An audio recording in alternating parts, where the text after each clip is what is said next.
Bener-bener aku sendiri dari Indonesia. Wow. Iya.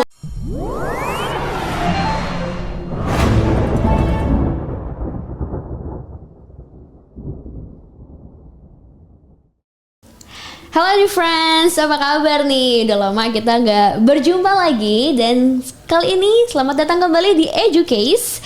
Bersama saya, Detektif Ruth pastinya yang akan mengungkapkan kasus demi kasus. Dan kali ini ada special case ya, karena kebetulan kita mendapatkan narasumber yang baru aja pulang dari summer school di luar negeri. Wow, dari negara apa?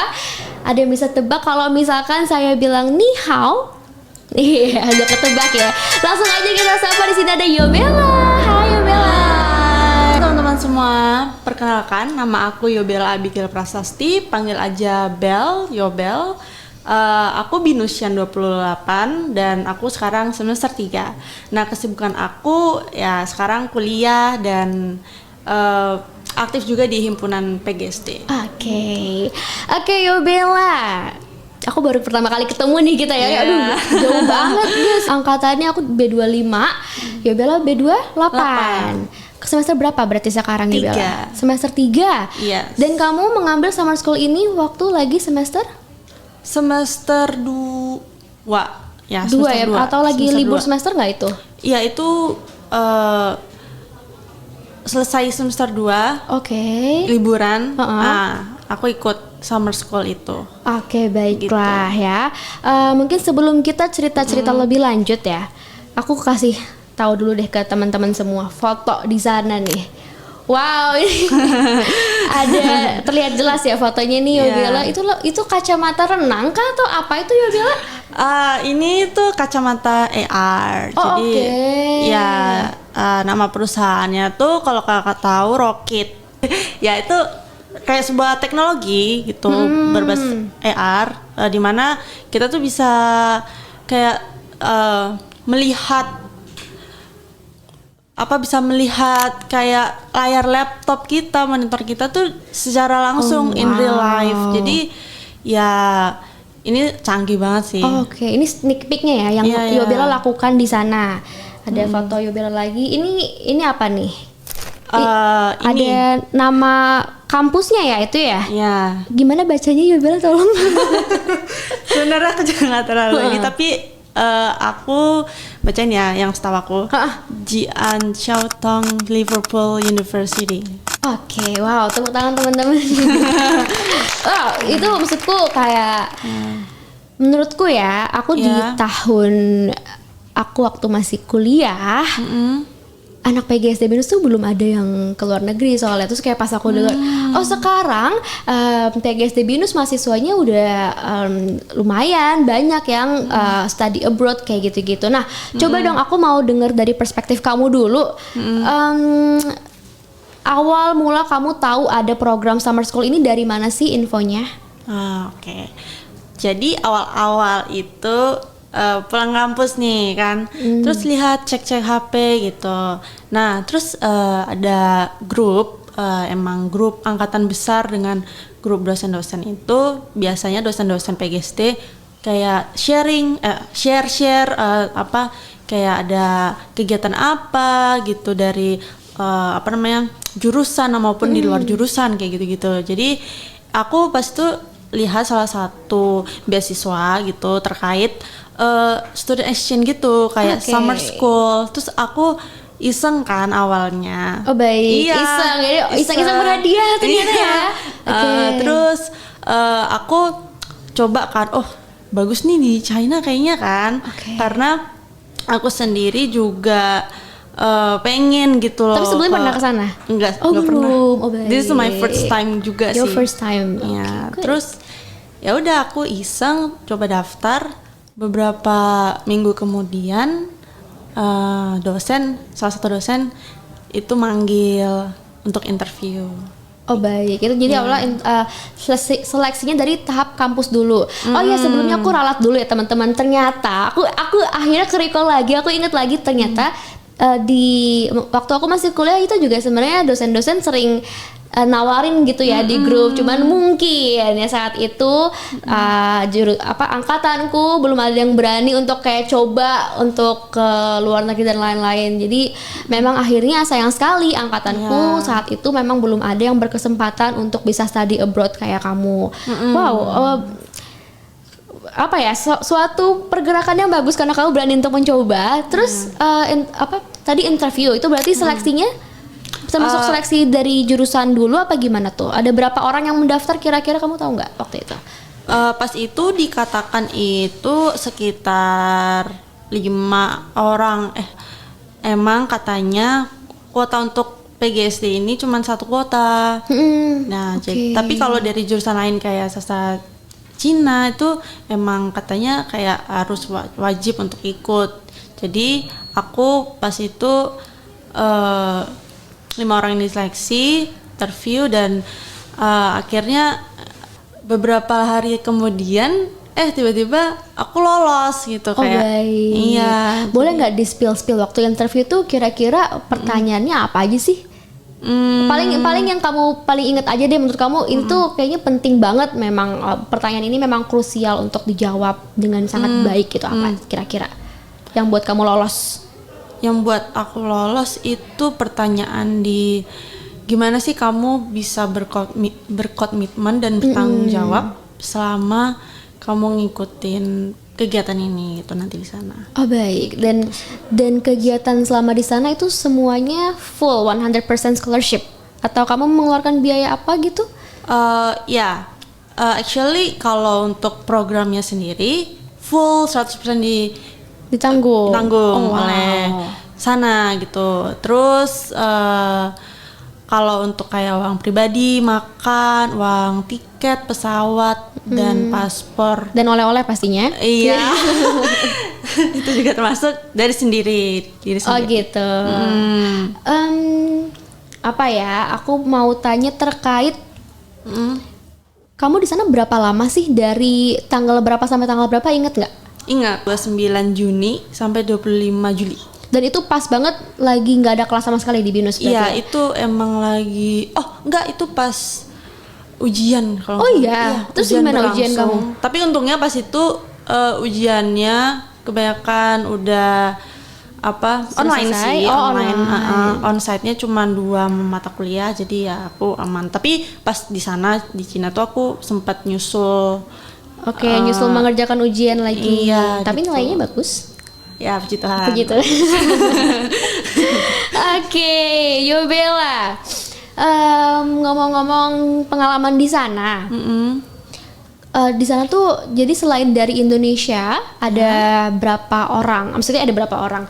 Ada dari negara apa lagi, dan berapa banyak sih pesertanya? Pesertanya itu adalah yang dari PhD juga loh. Oh iya, jadi bukan hanya mahasiswa semester mungkin seumuran kamu waktu itu semester 2. Iya. Tapi ada dari dokter dan kayak sebagainya. gitu. Mereka ngelakuin riset gitu sih, kayak sama ada beberapa gitu aku lupa mereka ngapain, tapi rata-rata mereka meriset terus presentasi juga buat kita kayak gitu. Banyak orang Indonesianya atau paling banyak negara apa kira-kira di sana? Sebenarnya program ini kan ada yang 1 bulan sama yang 2 minggu. Karena aku ikut yang 1 bulan, jadi 1 bulan tuh di awal banget dan 2 minggu nyusul gitu. Nah 1 bulan itu aku awalnya nggak ada sama sekali teman Indonesia nih. Baik. Benar-benar aku sendiri dari Indonesia. Wow, keren. Perwakilan dari Indonesia dari PGSD BINUS teman-teman. Wow, keren banget. Oke, lanjut. Ya, terus awal-awal aku banyak kenalan dari negara Eropa, terus Cina juga banyak, dan Afrika gitu. Beragam ya berarti. Iya, beragam. Terus pas 2 minggu itu banyak dari Surabaya, anak-anak Surabaya ternyata yang ikut. Gitu. Ada 30 orang lah. Oh lumayan ya, dan itu tersebar juga bukan hanya dari benua Asia, tapi dari Eropa, Afrika tadi kamu sebut. Wow. Jadi kamu sudah berjejaring, udah ini mutualin Instagram? Udah. kenalan. Oh, itu harus sih kataku ya kalau di zaman sekarang, apalagi masih Gen Z kan, belum Gen Alpha kamu? Enggak lah. Masih Gen Z? Iya. Oke. Nah, sekarang pertanyaan selanjutnya, tadi kamu udah mungkin ceritain gimana caranya ke sana, persiapannya apa aja di sana, ada apa aja. Sekarang kamu belajar apa aja di sana? Mungkin tadi kita sempat ngelihat di sini kamu pakai apa? AR. Untuk kacamata AR ya? Iya. Nah, oke, kamu belajar apa aja sih? Mungkin lebih dijelaskan lebih detailnya. Aku jadi tahu sih kayak banyak banget e-commerce di Cina itu yang sebenarnya berpengaruh gitu bagi negara mereka. Oh, kayak oke. kalau aku lihat ya persaingan antara ekonomi Indonesia dan Cina tuh ya masih ya jauh lah dikatakan. Tapi dari sini aku bisa jadi lebih banyak tahu. Oh ternyata teknologi di sana yang buat bisnis juga bisa loh untuk ternyata di pendidikan gitu, untuk dipakai di dunia pendidikan kayak gitu. Misal kayak apa ya? Ya tadi nih kayak aplikasi-aplikasi pembelajaran, ya kan kayak gitu. Terus web-web yang beredukatif itu sebenarnya sangat pengaruh gitu bagi anak aku PGSD untuk bisa membuat hal kayak gitu. Terus kalau kayak gini tadi kita langsung dicoba kan hands on langsung gitu. Itu membuat aku kayak oh ternyata nggak cuman kayak teori-teori atau apa, tapi bisa langsung praktek gitu. So you make it or apa nih prakteknya? Ya, jadi prakteknya tuh kita kan ada disuruh buat satu kelompok. Baik. Ya, terus itu tuh kita disuruh ada study case kayak case gitu. Kita suruh problem solving, terus kita buat kayak prototype sendiri kayak dari Lego sih, kayak cuman yang kayak basic aja gitu. Baik. Kita disuruh buat logo, kita suruh buat kayak aplikasi sendiri. Terus ada teman aku yang kayak jago ngoding, dia ngoding. Oh gitu. Iya kayak gitu. Aku ngerasa sebenarnya awalnya, gue bisa apa nih? Awalnya gitu. minder. Iya. Tapi aku di sana juga kayak bantu buat desain gambar-gambar logo, buat logo aplikasi kayak gitu. Oke, tapi kebanyakan di sana backgroundnya apa sih? Kan kamu kan jurusan PGSD. Terus tadi kamu sebutin ada yang bisa ngoding. Nah, mostly mereka tuh jurusannya apa kira-kira? Mostly dari entrepreneur. Oh, entrepreneur. Jadi business. mereka memang pengennya outputnya nanti mau bisnis gitu. Dan kamu kira-kira kebayang nggak kedepannya itu akan dari pembelajaran kamu ini, kamu tuh berharap bisa menjadikan ini sebagai apa? Jadi Bakal kamu buka bisnis juga ke depannya? Atau kamu mau buat sebuah nanti untuk skripsi kamu bikin media pembelajaran atau apa gitu? Kebayang nggak? Udah kebayang belum? kebayang sih sebenarnya. Coba di spill. Spill the tea, oke. Sebenarnya aku dari pembelajaran ini pengen ngembangin sebuah aplikasi aku sendiri. Lebih kayak kayak aplikasi atau web lah gitu. Aku rancang sendiri. Cuman ya aku masih merencanakan hal tersebut. Aku masih pertimbangin lagi karena aku juga masih belajar kan mana basicnya gini-gini. Tapi dari pengalaman aku ini, aku yakin sih aku bisa untuk ngembangin buat ya mungkin skripsi atau apa paper, I don't know kayak gitu sih. Ya oke, berarti di sana saat kamu misalkan mulai belajar, mulai praktik, apa bagian PGSD bangetnya waktu di sana gitu, kayak oh iya ternyata waktu kemarin pas lagi matkul apa belajar ini ternyata di sini juga berkaitan ya. Menurut kamu apa sih yang bikin kamu tuh inget lagi sama apa yang kamu pelajari di PGSD waktu kamu di sana? Mungkin ini sih tentang effective communication. Oh gitu. Itu apa? Itu nama matkul di PGSD sekarang? Enggak, semester 1. Oh, kamu semester 1 Iya. ada effective communication. Terus di sana berarti diterapkannya itu seperti apa? Diterapkannya seperti gimana kita di sana aku ingat banget kita kayak main game-game CEO gitu. Oh gitu. Iya, jadi kayak CEO. Terus kita gimana sih kalau kita lagi mempresentasikan sebuah misal aku yang jadi punya sebuah produk gitu. Terus aku tawarin kakak itu gimana cara penyampaiannya. Jadi semacam pitching. Kayak pitching gitu. terkait brand kamu biar nanti dilirik sama perusahaan lain atau kayak kerjasama marketing. Kan itu butuh public speaking bagus, effective communication juga gimana. Menurut aku kayak ini kayaknya aku udah pernah belajar. Baik. Sekarang kebalikannya. Pengalaman summer school di sana yang kamu tuh baru banget dapet di sana yang menurut kamu akan kamu terapkan selama kamu berkuliah di PGSD ini. Prakteknya atau boleh apapun yang kamu itu. mungkin berkesan terus nanti kalau waktu di PGSD selama ya kamu sih masih maba ya selama 2 semester ini belum dapet nih, tapi aku jadi lebih tahu duluan dan ini akan sangat membantu tugas-tugasku gitu. Oke. Ya jadi mungkin karena aku akan nanti mengajar di kayak gen alpha banget gitu ya. Gen alpha kan skibidi. serba aura 1000 gitu. Mereka kan lebih berpatokan pada maksudnya digital banget, modern. Yang aku bisa ambil dari ini pengalaman ini, teacher di sana tuh gunain berbagai banyak media atau aktivitas yang benar-benar mengandalkan teknologi banget gitu. Baik. Iya. Jadi intinya kamu memang mau teknologi banget lah ya, digitalnya itu memang mau diterapkan, apalagi nanti kamu kedepannya bakal jadi entah itu guru, entah jadi entrepreneur juga seperti bener. yang lain di sana. Oh wow, keren. Paling pertanyaan sedikit terakhir ya sebelum kita masuk ke segmen berikutnya. Oke. Kalau ada yang mau, jadi pas mendengarkan podcast ini, ya Educase ini, jadi tertarik untuk study abroad juga kayak kamu, tapi tuh kayak dalam hati tuh masih ragu-ragu, kayak mungkin aku saat masih kuliah dulu dan teman-temanku yang lain yang akhirnya kita walaupun ada tawaran-tawaran itu kan dari dosen-dosen kita kan memang suka mengirim informasi-informasi ya, cuman memang mungkin ragu untuk mendaftar. Nah, kamu boleh yakinkan mereka seperti apa pesan yang mau kamu sampaikan. Oke.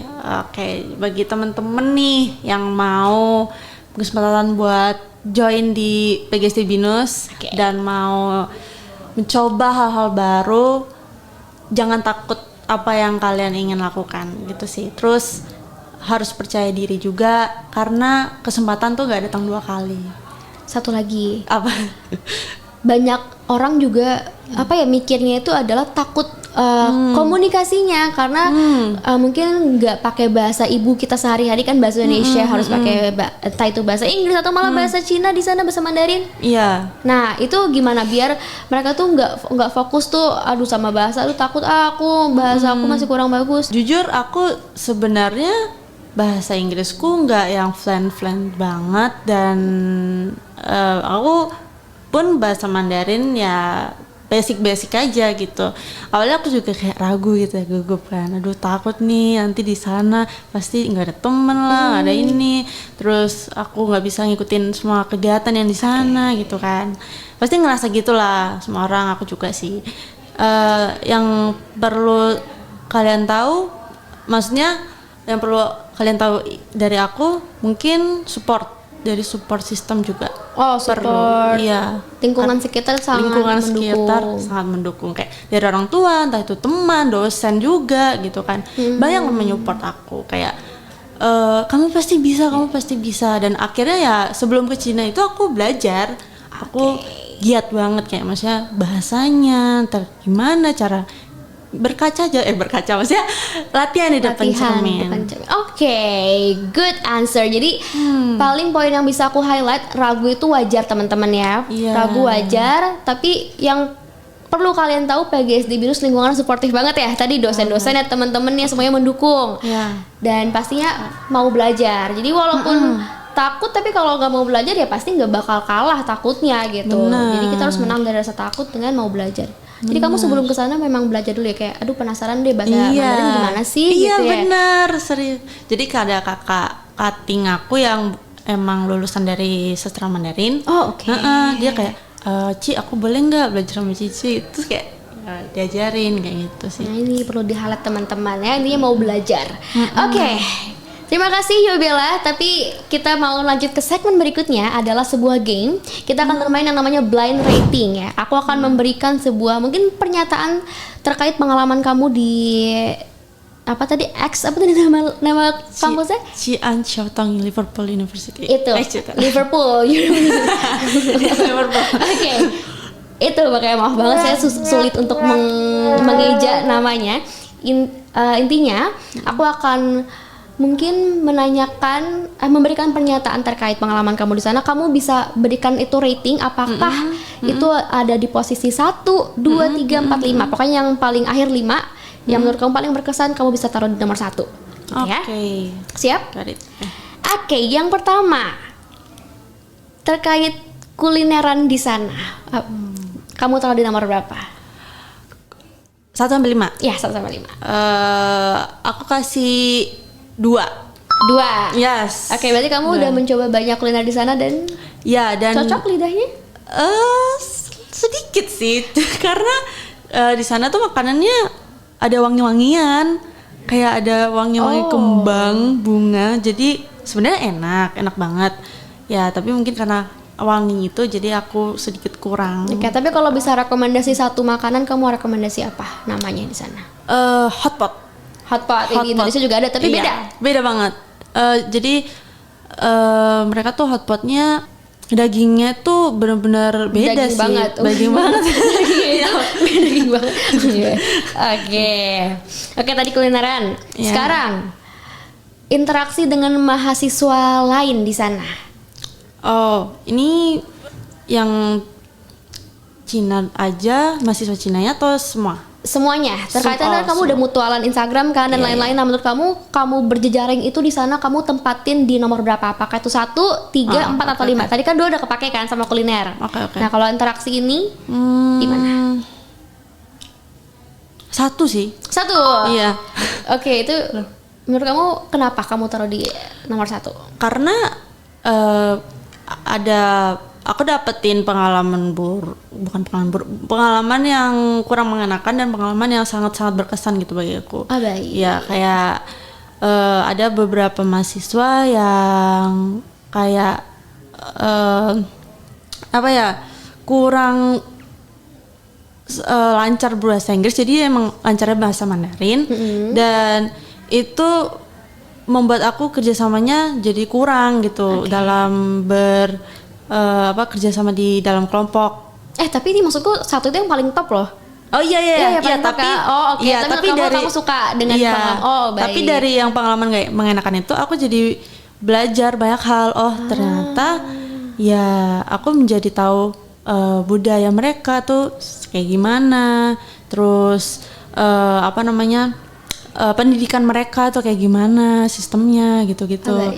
Terus pengalaman baiknya banyak banget, dapat teman, mereka juga kind dan dapat teman best friends banget dari Czech Republic, dan itu aku sangat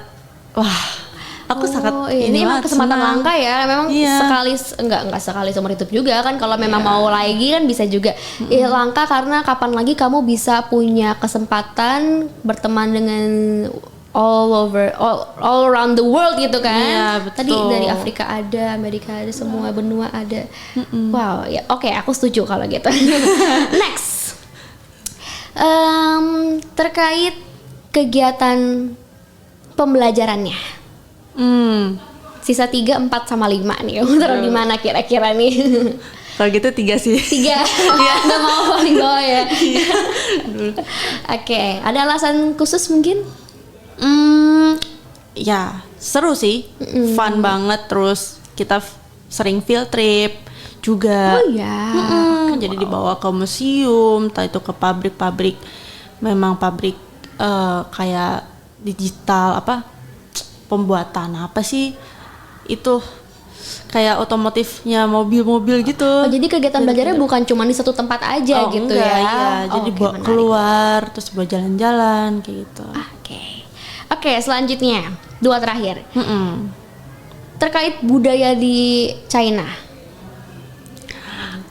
Budaya di sana. Sebenarnya aku mau kasih nomor 2, nggak boleh? Oke, nanti bisa diubah gitu. Yaudah, oke, kamu nanti deh 4 dulu berarti ya. Apa gimana? Ya, ubah deh kalau gitu. Ubah dulu coba. Tadi nomor satunya berarti jadi apa? Tetap. Nomor Ya, satu nomor berarti satu tadi tetap. terkait interaksi. Ya. Nomor 2-nya kamu berarti jadi budaya. Ya. Kenapa? Budaya Cina tuh sangat-sangat menarik bagi aku karena ya dari semua bahasa, terus kebiasaan mereka, terus tarian dan namanya juga makannya juga gitu kayak. Baik. Iya, kayak keren sih menurut aku. Jadi Menarik. kamu explore juga ya terkait budaya di sana. Mm-mm. Jadi nggak hanya belajar terkait misalkan tadi ada terkait AR atau tadi ke museum-museum, tapi belajar budaya sana dan itu menurut kamu sangat menarik ya. Iya. Oke, good. Tadi nomor 3 masih tetap kegiatan akademik atau kamu ubah ke kulineran? Apa nih? Kuliner mau taruh nomor berapa? 3, 4? 4 aja. Kuliner 4, 3 tetap ini kegiatan Iya. akademik. Oke, Oke, berarti selesai yang terakhir nomor 5 terkait perspektif baru dari pengalaman belajar. Apakah udah sesuai atau mau kamu ubah lagi? Jadi kayak oke, aku di sana akhirnya dapat perspektif baru, tapi menurut aku itu 5 aja lah. Karena tetap nomor 1 bagi aku tadi Interaktif. interaksi gitu. Heeh. Susah ya? Susah sih. Yaudah gini, Oke, nomor 1 1, interaksi. interaksi. Nomor 2 perspektif baru. Oke. Nomor 3 budaya. Budaya. Nomor 4 kuliner. Kuliner. Nomor 5 5 akademik. Kegiatan belajar ya. Iya, kegiatan belajar ya. Ini aja kuliner 5 aja. Kuliner 5 ya. Ya udah. Pokoknya intinya yang esensial harus tetap di atas gitu ya. Iya. Oke, ya ampun. Paling itu aja sih obrolan kita pada episode 4 kali ini. Terima kasih banyak ya Bella, aku dapat banyak hal banget dari cerita-cerita kamu karena memang aku tidak punya pengalaman apa-apa. Maksudnya nggak punya pengalaman ke luar negeri gitu kan. Jadi semoga aku yang mendapatkan banyak perspektif baru dari kamu ini, teman-teman juga bisa dapat hal yang sama dan nextnya apalagi yang masih baru semester awal ataupun malah baru mau masuk ke PGSD juga bisa tertarik untuk ikut coba kayak kamu. Mungkin kamu ada kata-kata terakhir yang mau kamu sampaikan kepada para penonton Educase? Ya, jadi kata-kata hari ini Yes, kata-kata hari ini. jangan pernah minder dan tetap percaya diri teman-teman untuk apapun hal itu, dan ya pendidikan itu sangat penting, jadi let's go join PGSD Binus. PGSD Binus. Baiklah kalau begitu, aku Ruth dan Yobella pamit undur diri, sampai jumpa di Educase berikutnya. Dadah.